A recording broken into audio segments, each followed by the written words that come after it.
Good morning and welcome to Kramer's Corner with a daily technical update. I am back after a 2-week break.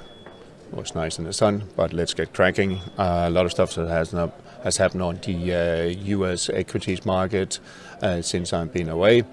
The S&P 500 here, we have the weekly chart. It reads 161.8 projection of this correction here that we saw in Q3, Q4. We are not at 5,000 just yet, but it's not unlikely we could reach it. If we are looking at the daily chart, as we can see here on the left, let's expand a little bit.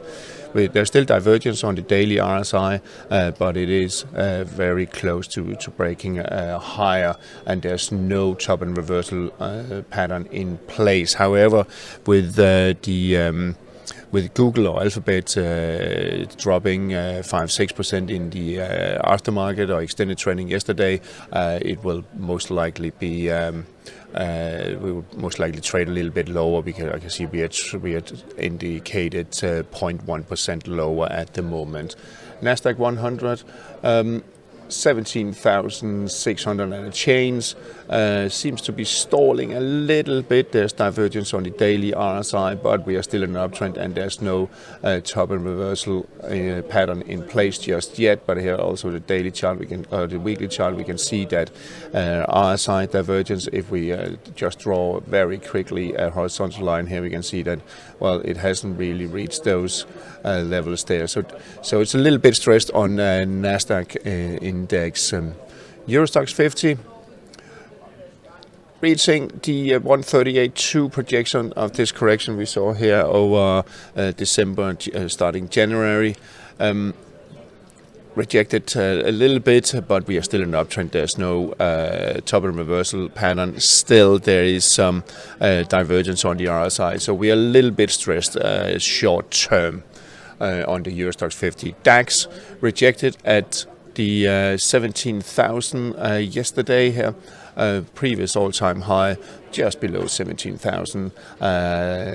It will be interesting here in the next couple of days. Then it should be observed, can we actually close above or not? If we do close above, well, then there should be room up to 17,500, possibly a little bit higher. Amsterdam index also a little bit stressed here, as you can see.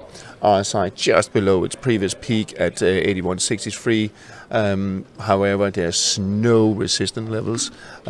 We could move higher towards the 200% of this correction here, and we are in an uptrend. But keep an eye out for top and reversal patterns.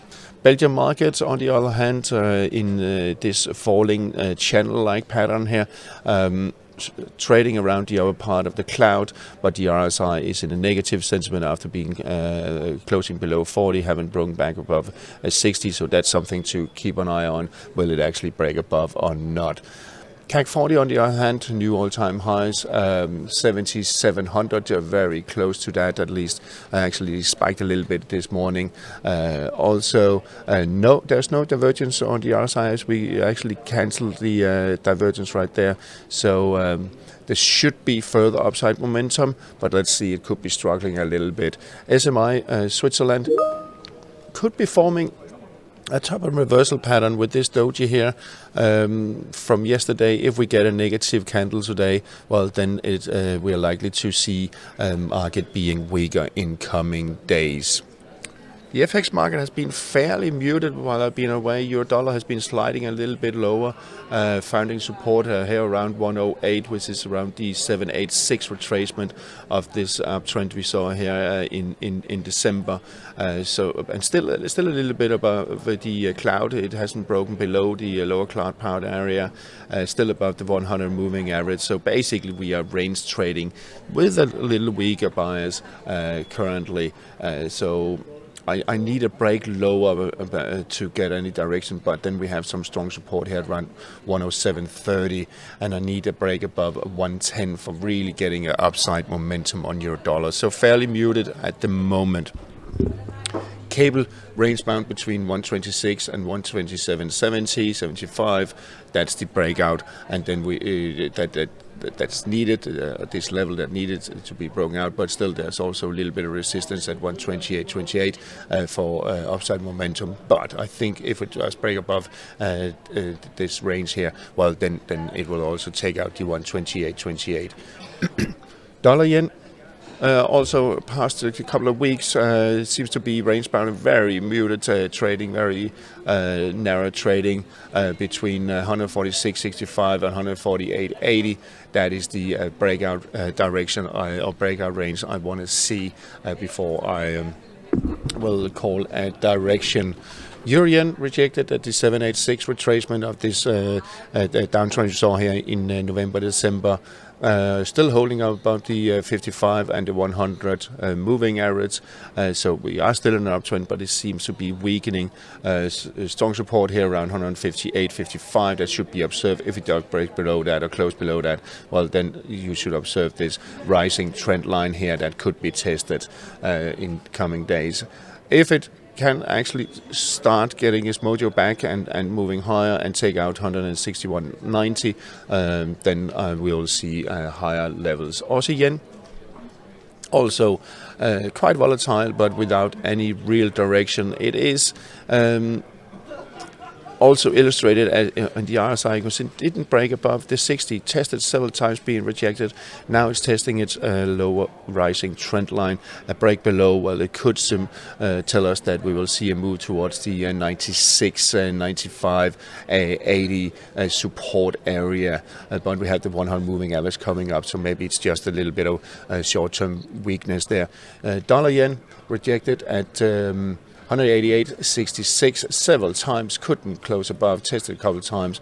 I think we'll see a little bit to the weaker side, and I think we just add a little bit of a Fibonacci there, then we can have an idea, possibly down to 185 level, the 382 retracement. Aussie dollar. Strong support at 65.20, that it should be observed, and it seems to be holding a close below. Well, then we are looking at 64, possibly down to 63. The RSI is actually telling us that could be, we could see another test of this level there, or this support level, and possible break. We are in a bearish sentiment right there. Dollar index. Also, of course, fairly muted, with all the other big ones being fairly muted. Trading around the 786 retracement at 103.42. Can't really close above, but there's also strong resistance at 104.27. So maybe we should have a little bit of a setback, but some support here at around 102.76.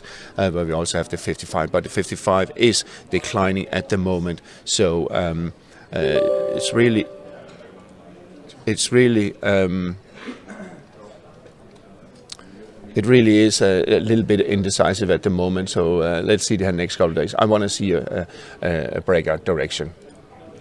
Gold has also been range bound between 2000 and 2065. That is the key level to break for upside potential, and the 2000 for downside potential.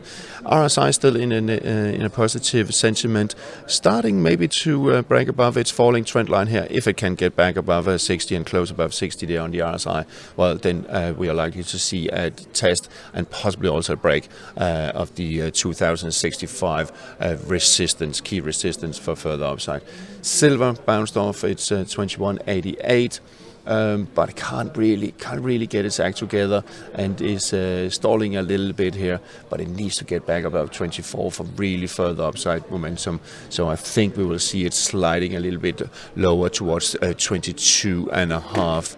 Moving on to the copper. To copper.